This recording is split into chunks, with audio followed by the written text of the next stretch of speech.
이 시간에는 일 때문에 주의를 못 지키시는 분들도 있을 것 같아서 그에 관련된 말씀을 나누겠습니다. 일이 그런 일이 있죠. 그 스케줄을 누가 정해주기 때문에 그때 뺄 수 없는, 그래서 주일날 일을 할 수밖에 없는 그런 일이 있을 거예요. 그러면 이제 단호하게 그 일을 그만두고 그 주의를 지킬 수 있는 일을 하게 되면 그보다 좋은 것은 없겠죠. 근데 또 선택할 수 없는 그런 상황이 놓일 수도 있습니다. 애매한 상황에 놓여서 내가 어떻게 할 수 없는 그것에 막힐 수도 있는 거예요. 그랬을 때 내가 주의를 지키기는 지켜야 되는 거 알지만 일 때문에 교회 예배에 갈 수 없는, 주의를 못 지키는 이런 분들, 그러니까 저도 이것을 경험해 봤기 때문에 이 말씀을 드릴 수가 있거든요. 나는 주의를 지키고 싶은데 어떤 상황이, 그리고 누군가가 주의를 못 지키게끔 그렇게 만들어 놨고 내가 어찌 빠져나올 수 없는 상황이 돼버리는 거예요. 그럴 경우에 이제 무작정 주의를 안 지키시면은 안 되고요. 반드시 주의는 지키셔야 됩니다. 그럼 어떻게 할까요? 이제 주일 예배가 보통 뭐 오전 시간에 있잖아요. 10시, 11시. 이제 뭐 새벽에 가시거나 아니면은 또 뭐 오후에 가시거나 이럴 수도 있고, 또 저녁 예배도 있어요. 그죠? 교회마다. 근데 이제 큰 교회 같으면 저녁 예배가 뭐 7시, 8시 이 시간에 또 예배가 있는 경우도 있잖아요. 저 같은 경우 주의를 지킬 수 없게끔 상황이 되었을 때 저녁 예배를 갔습니다. 그 날도 주일이니까. 그렇지만 이 마음의 괴로움은 누구보다 크죠. 주일 오전이 본 예배라 생각해 왔고 그 예배를 드리고 싶은데 도저히 그럴 수가 없는 거예요. 타의에 의해서. 그랬을 경우에 저녁 예배에 가서 그 피곤한 몸을 이끌고 한없이 울었어요. 뭐 그냥 눈물만 나오는 거죠. 내 몸은 너무너무 피곤하고, 그런데 눈에서는 계속 눈물만 나오고, 그 주일에 오전에 예배 드릴 수 있다는 그 소중함을 그때 절절히 깨달았습니다. 우리는 뭐 주일날 어떻게 보면 시간이 있어도 또 주일이네 이러고 가는 경우도 있을 거예요. 근데 그때 그 주일 오전을 지킬 수 없는 그 고통은 이루 말할 수가 없어요. 그래서 그 주일을 못 지키는 분들, 교회를 다니셨다가 교회를 안 다니시거나 주일을 지키시다 못 지키시는 그런 분들의 그 일 때문에, 사정 때문에 그러시는 분들의 심정을 너무나 잘 이해하고 있습니다. 그래서 이런 분들은 피곤하셔도 뭐 아주 이른 새벽에 하는, 일찍 하는 주일 예배도 있죠. 아니면 저녁에 늦게 하는 주일 예배를 하는 곳도 있습니다. 그래서 그 예배를 반드시 드리셔야 돼요. 그리고 주일을 온전히 성수하지 못했고 주일 오전에 예배를 드리지 못했기 때문에 너는 하나님이 뒷전이다, 너는 뭐 온전한 크리스찬이 아니고 넌 들림받지도 못할 거다, 이런 건 절대 아닙니다. 그런 걱정은 하지 마세요. 그건 아닙니다. 주일을 잘 지키고 교회에 주일날 하루 종일 살아도, 그래도 제가 전에 말씀드린 것처럼 그 사람이 이야기할 때 귀에서 모래가 굴러갈 수 있는 거고, 그 입에서 말을 할 때 어둠이 쏟아져 나오는 사람이 있는 것입니다. 비록 주의 종일지라도. 그래서 이것은 그 사람이 지금 어떤 상황이기 때문에 당신은 잘못됐어. 당신의 신앙생활은 잘못됐어. 이렇게 이야기할 수 없는 것입니다. 그리고 뭐 되게 열심히 하고 있다고 그래서 그 사람의 신앙이 제대로 됐어. 이것도 아니에요.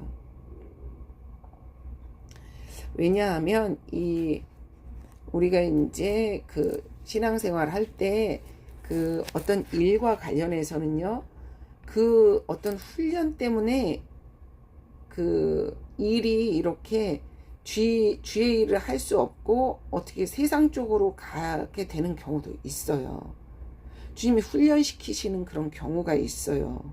그 소중함을 깨닫기 위해서, 그리고 내가 알아야 될 것을 깨닫게 하기 위해서 주님이 그런 훈련을 시키실 때도 있다는 것입니다. 그런데 항상 그 심령 중심에는 주님이 계셔야 된다는 거죠. 항상. 그걸 놓치면 안 되는 것입니다. 그런데 주일날 계속 교회에 있어요.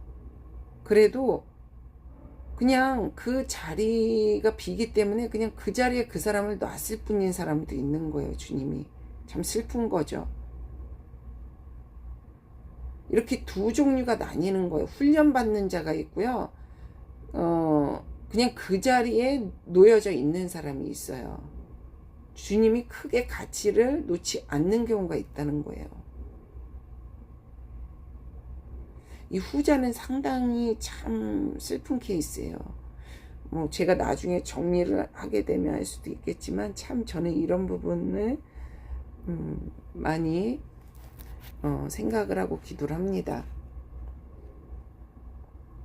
아픈 것도 마찬가지예요. 똑같이 아파요. 어떤 사람이. 근데 두 사람이 아픈데 한 사람은 그 훈련 과정에 있는 사람이 있어요. 그 아픔을 통과해야만 하는 그런 사람이 있고, 어떤 사람은 하나님 보시기에 너무 죄를 많이 짓는 거예요. 그런 경우가 있습니다. 이 다르거든요. 이렇게 나뉘어집니다.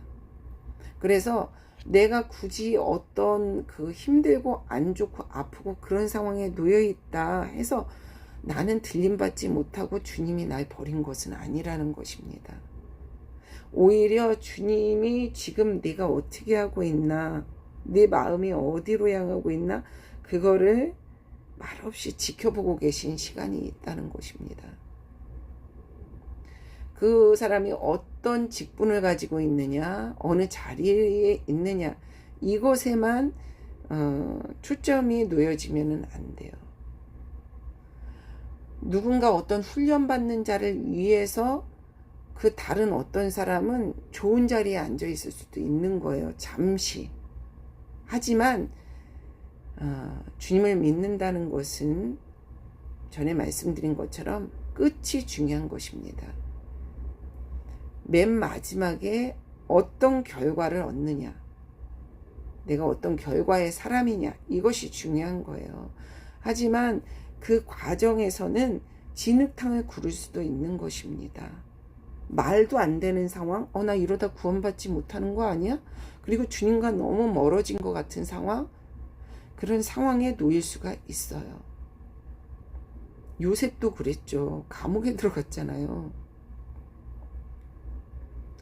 뭐 정죄하는 사람들은 정죄를 했겠죠. 저거 뭐 하나님 믿는데 감옥 들어갔네, 이랬을 거 아니에요. 절대 남 정죄하면 안 되고요. 그리고 어떤 상황에 놓였다 해도 그 안에서 하나님이 함께 하심이 있으면 그 사람 복된 자인 것입니다. 야곱도 그랬죠. 삼촌 밑에서 얼마나 힘들었습니까? 억울한 일도 당했잖아요. 성경에 많은 인물들이 그렇게 힘든 지경에 놓일 때가 있었다는 거예요. 주님의 훈련이 있었다는 것이에요. 다윗도 굴에 가서 그렇게 숨어 있었어요. 미친 척도 했다는 것입니다. 이방 나라에 가서 침을 흘리며 미친 척도 해야 됐어요. 진정한 크리스찬, 진짜 하나님의 관심 속에 있는 자는 훈련을 받습니다. 그러면 정말 불에도 집어넣으시고요. 또 꺼내서 물에도 집어넣으시고요. 진흙탕에 들어갈 적도 있고요. 어느 날 보면 내가 완전 진흙탕 속에 홀로 핀 꽃 같은 느낌이 들 적이 있어요. 그리고 많은 사람이 나를 오해할 수밖에 없는 상황에 놓이는 경우들이 있습니다. 저 사람이 날 오해할 만해. 이렇게 상황이 만들어져요. 그리고 나는 상당히 못되고 잘못된 사람으로, 저게 무슨 예수 믿는 사람이야, 이런 식으로 이렇게 취급되는 그 상황에 놓이고 욕을 먹게도 돼요. 하지만 전혀 그런 것에 개의치 마시기 바랍니다. 지금의 이 모습은 끝이 아닙니다. 이 훈련이 끝나고 또 그 다음 훈련이 끝나고 우리의 인생은 주님을 만날 때까지, 내가 죽음을 맞이할 때까지 내가 하나님 앞에 어떤 사람이고 어떤 마음인가, 사람이 나를 어떻게 보느냐는 중요한 것이 아닙니다. 하나님이 나를 어떻게 보시는가. 그러면 하나님만 나를 인정하신다면 나는 사람들에게 어떤 눈총과 오해를 받더라도 괜찮은 것입니다. 사람이 나를 욕해도 괜찮은 것입니다. 사람이 나를 손가락질해도 하나님이 내게 요구하시고 주문하시는 그것을 행할 때에 기쁨이 있는 것이고, 하나님은 그런 나를 누구보다 미소 짓고 바라보고 계신 것입니다. 오늘 하루도 주님의 그 시선 가득히, 주님의 눈동자 안에, 주님의 보호 안에 계신 여러분 되시길 주님의 이름으로 축원하고 축복합니다. 감사합니다.